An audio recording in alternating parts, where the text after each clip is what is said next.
All right, guys, before we get into the cooking video, I just have to pause and say thank you. I'm just blown away over that seafood boil tray video. 15-second video, and it has changed so much. It has been crazy. I have over 45 million views on 4 different platforms. It's just insane. And it's because of you.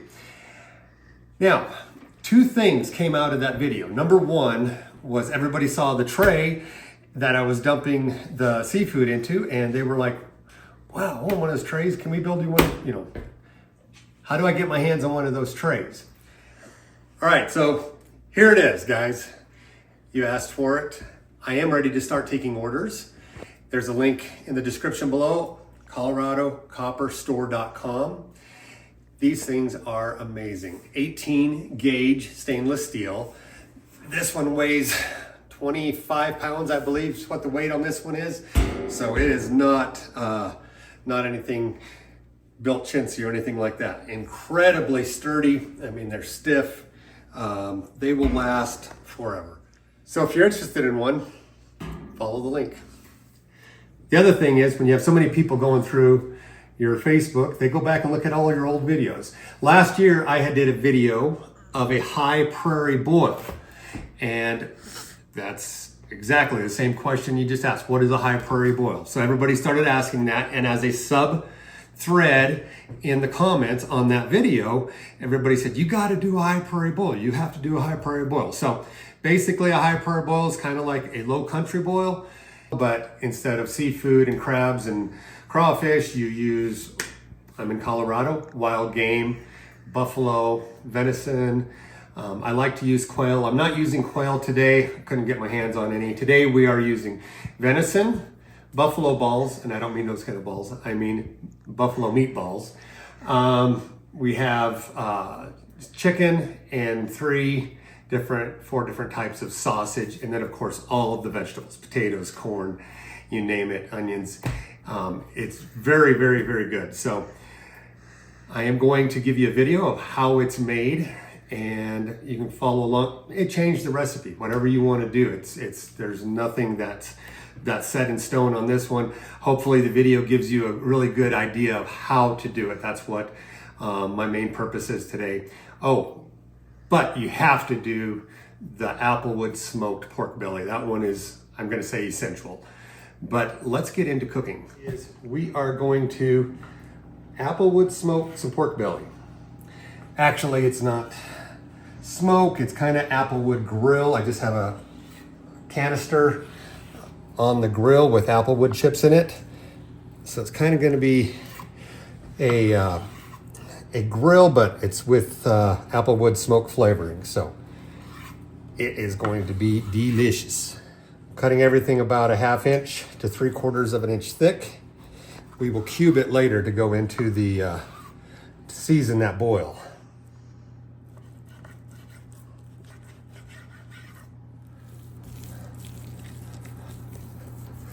Try to open it up a little bit so I can salt it good. We're going to use a generous amount of salt. I just love this pink Himalayan salt. Don't cook with anything but this.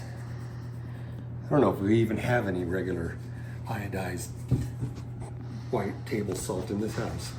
I'll put a little bit of black pepper on it as well.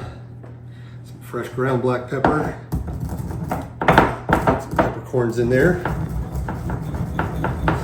Give it a coarse grind.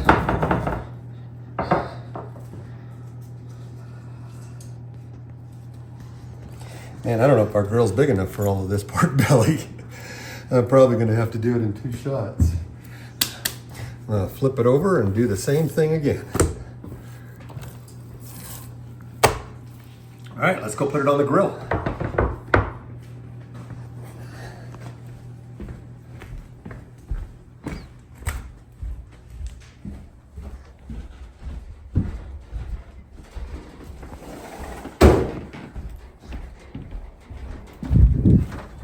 I had one test piece in here from earlier.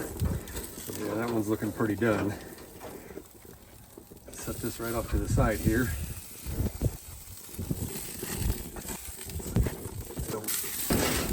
I just have a canister in here with applewood chips in it to give it some applewood flavor, but we're really just grilling it. Yeah, we're not gonna get anywhere close to getting all of this pork on here, so this is gonna be a little bit of a drawn out process, because each one of these take about an hour or so to cook. I just have the fire really, really low. All right, we're gonna let these set in this smoke for a few. I'll have to do a second batch of that, but I'm gonna take this one that was my tester piece, and we're gonna take it in and just sample it and see how the flavors are developing on it. All right, let's taste this. Oh man, look at that. Wow.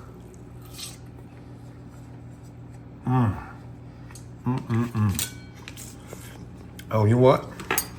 They're really good on this. I don't know if you guys have ever seen Urban Farmhouse, but they make the most delicious hot honey. And no, they're not a sponsor. I just have fallen in love with it. It's all natural ingredients. Let's put a little bit right here. This is all organic, raw, unfiltered honey with chili sauce in it, or hot chilies in it, or something like that. It gives it an awesome spice.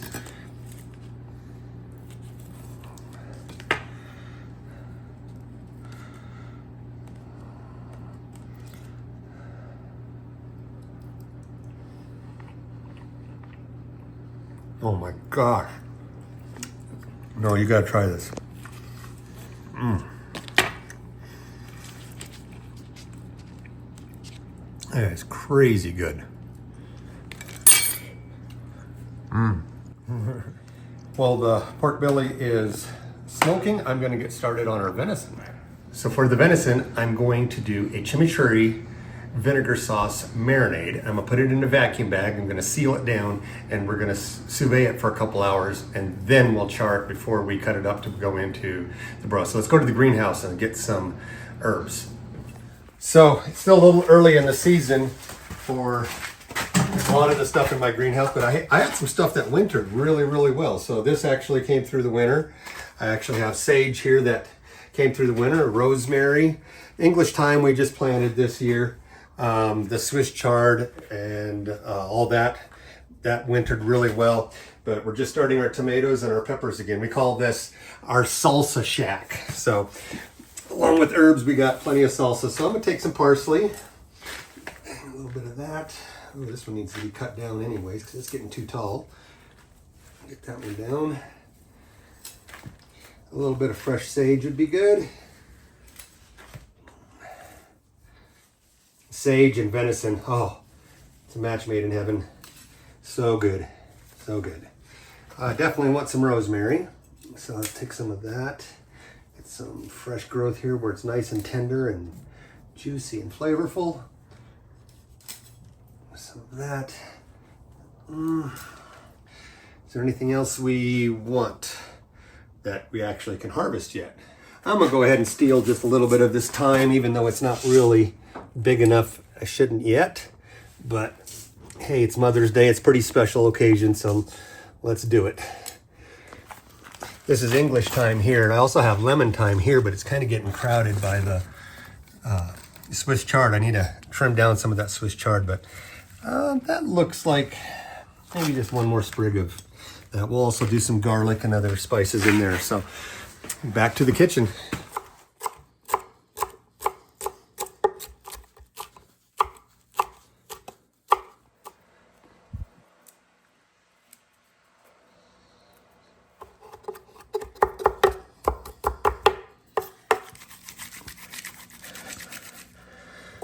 Look at that, fastest way to peel garlic.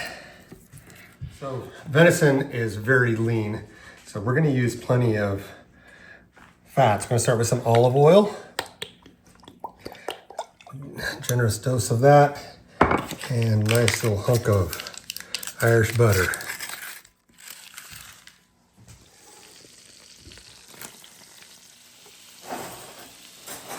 All right, so we are ready to put this venison into our vacuum bag. Put a little bit of beef broth on there. Get that going here. And that little simmer. Oh my gosh, you guys, I wish you could smell it. It's incredible. Oh, look at that. Perfect. And then we shut the fire off, so let it cool down just a tiny bit so we don't boil off all of the vinegar.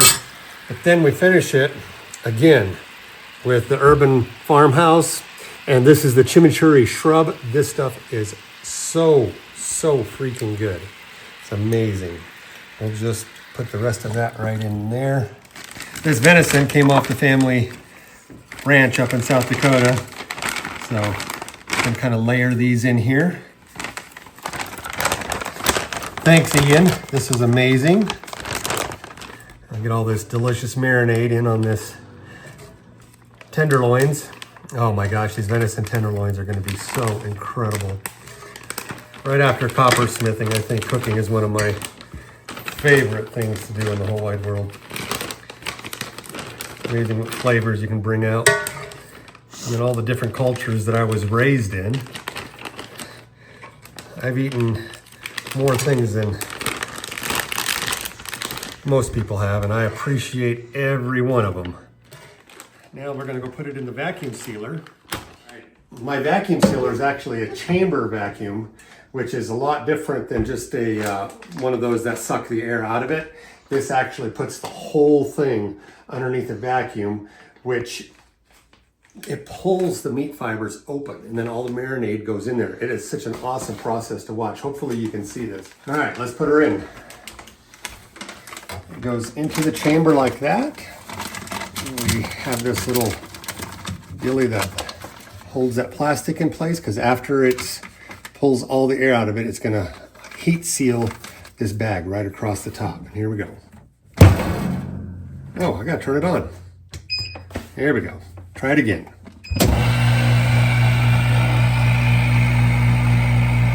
This is so crazy. It'll actually start boiling those liquids in there, even though that meat is 70 degrees. I mean, I just took it out of the fridge and then put the hot marinade on it, so you know it's not very warm at all. But notice, here comes the bubbles. It actually starts boiling it because it is in 0 atmosphere, or negative atmosphere.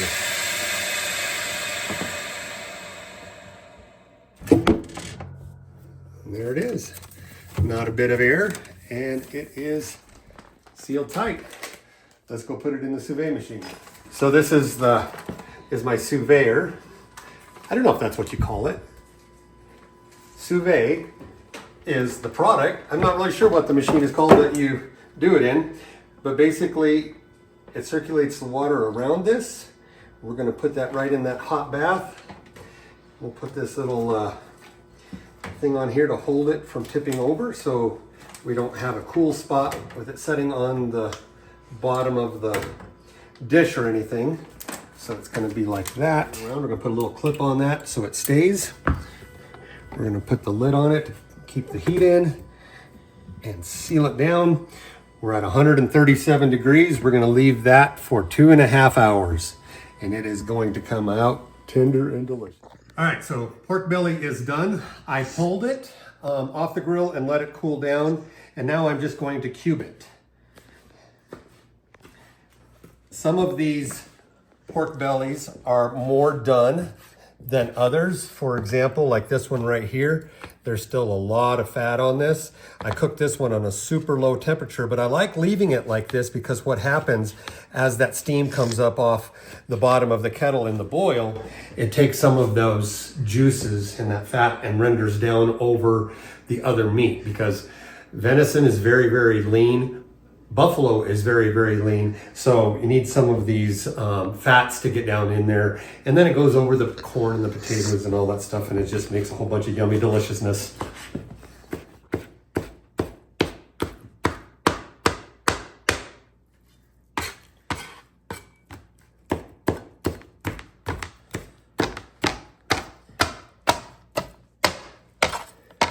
Now we're going to do the chicken. So I have about 15 pounds, 12, 15 pounds. It doesn't look like that, but this is a huge kettle. So, and I am just going to do a flash grill on it because nobody wants to eat boiled chicken skin, right? And for seasoning, I do know how to use Old Bay. If you don't know what that's from, you got to go watch the seafood boil video. A little bit more. All right.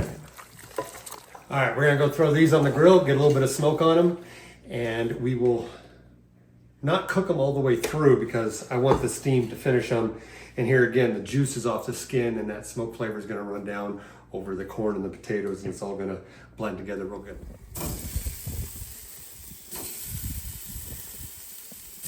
Putting these skin side down, get a little bit of grill on that. A little applewood smoke again. I love applewood smoke, I use it all the time. Turn everything down to low, close that up and let it do its thing. Next is our buffalo balls. I actually have chilled this overnight in the fridge.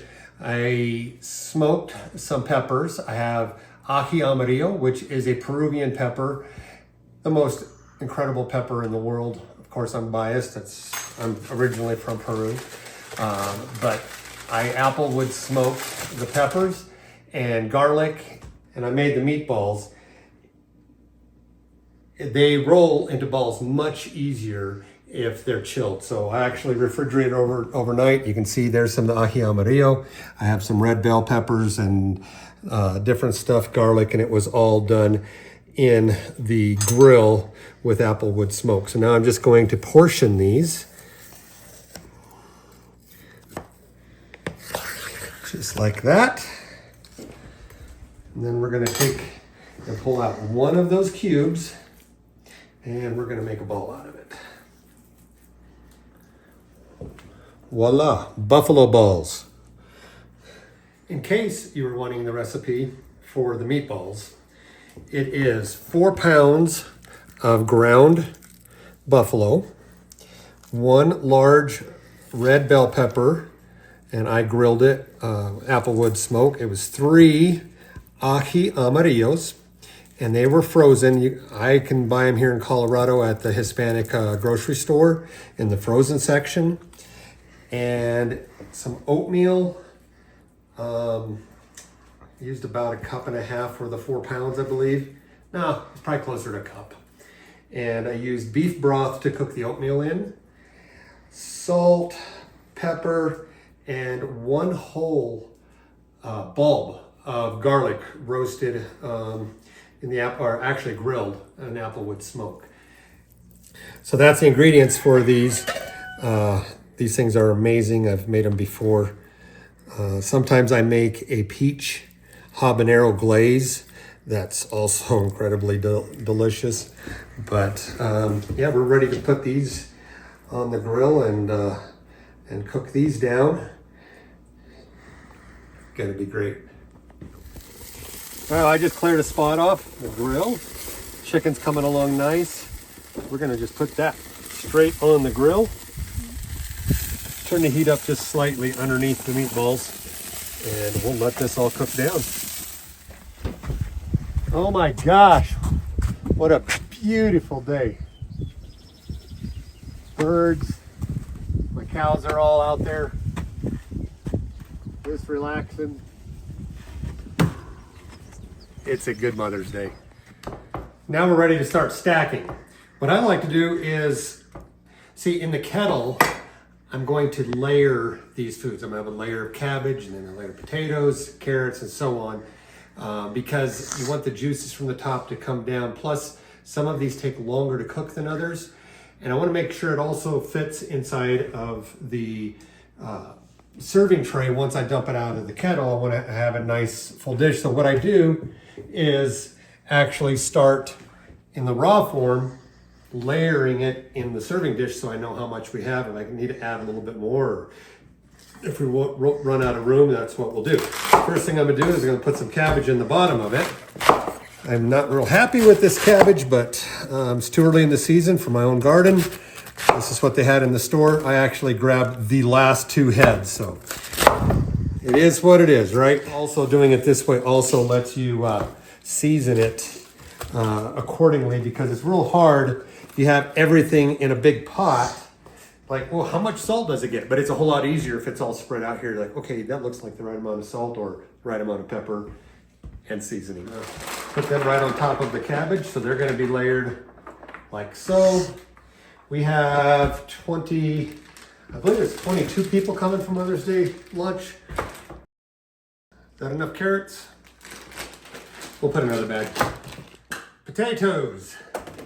I love these creamers. They are so good. Then comes the corn on the cob. Then onion, celery, and pepper, which I will give credit to Cajun cooking. They hardly make anything without onions, peppers, and celery. I pulled the venison out of the sous vide. We're gonna open that up. And remember, I'm gonna put a little bit of a char on it, so I'm actually gonna take the fillets out. And then I am going to use this roux. It's not a roux. I'm gonna use this broth as the base for our boil that's gonna go in the big pan. Yeah, that's what we're talking about. That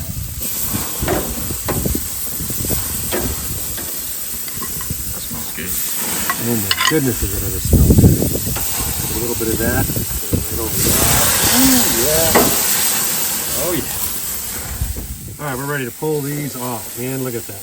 Oh, hey, love it. We're ready for assembly. Last thing to do is to season our veggies. So we're gonna throw some salt on here. And like I said, this is the easy way to do it because it's easy to see, gauge how much you're putting on this way.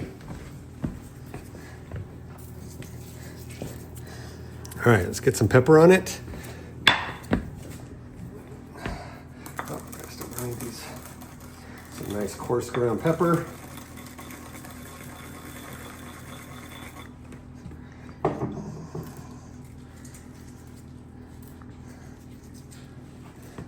All right, we're gonna start stacking.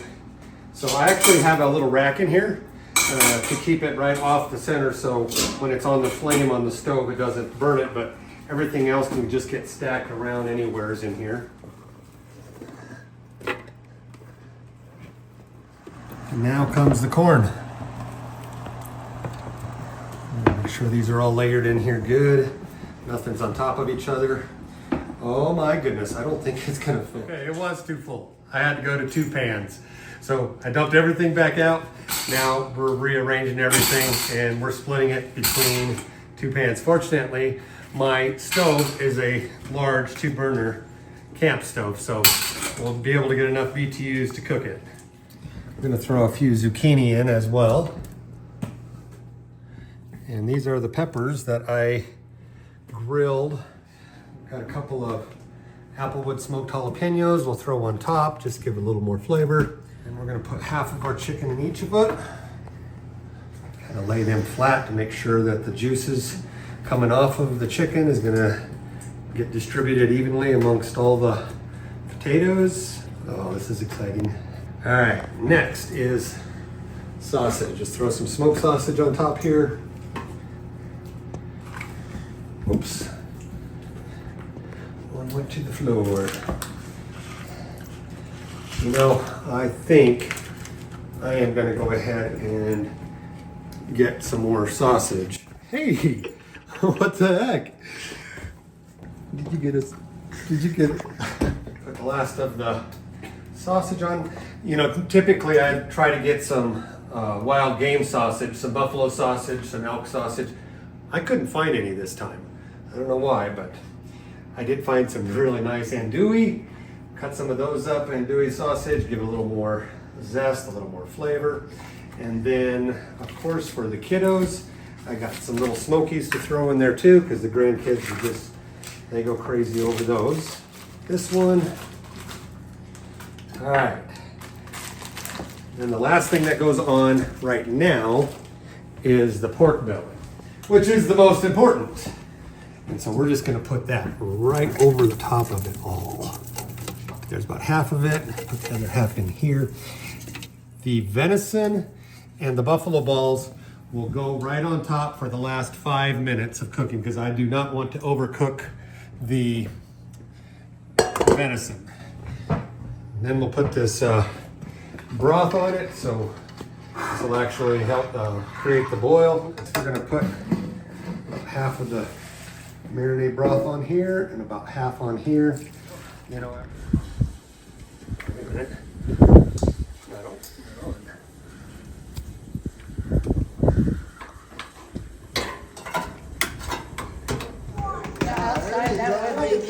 Happy Mother's Day.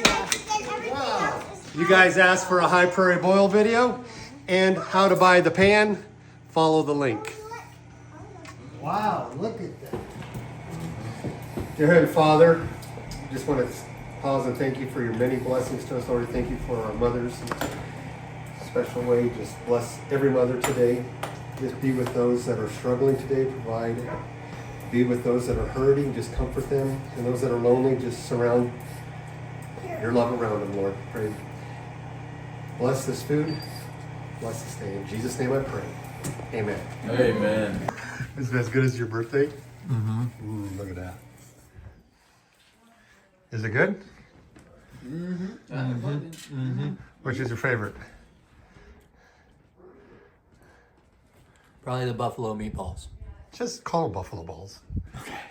Buffalo balls. How about you? Gotta be the venison. Venison? Mm-hmm. That stuff's good. Which is your favorite, huh? Oh. How about you? Anola, you want some of that? Oh, there you go. All right, you big dogs, you gotta stay back. Let the little dog have some. There you go. All right, I'm gonna dig in. Buffalo ball. You know, it has to be those ají amarillos. They are so good. So good. Potatoes, all these little buttery potatoes.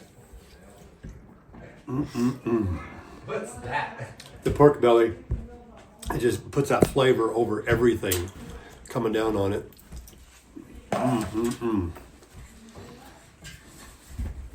Venison tenderloin.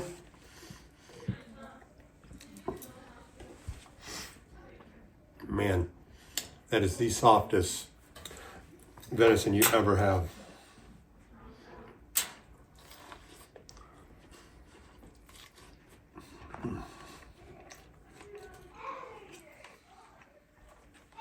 The only way that corn could be any better is if it was fresh out of my garden.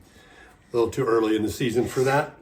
Maybe in another video I can do something like that. I don't know. I started this to do copper videos, and copper is my #1 passion, but cooking is a slow second. I'm not really sure what to do. Should I keep doing videos on cooking as well as copper? Should I do a separate channel? What do I do? Leave a comment, please. I'm really struggling with it. I'm not really sure which direction to go. But till next time, I'll still use my same signature. Eyes high, copper prop.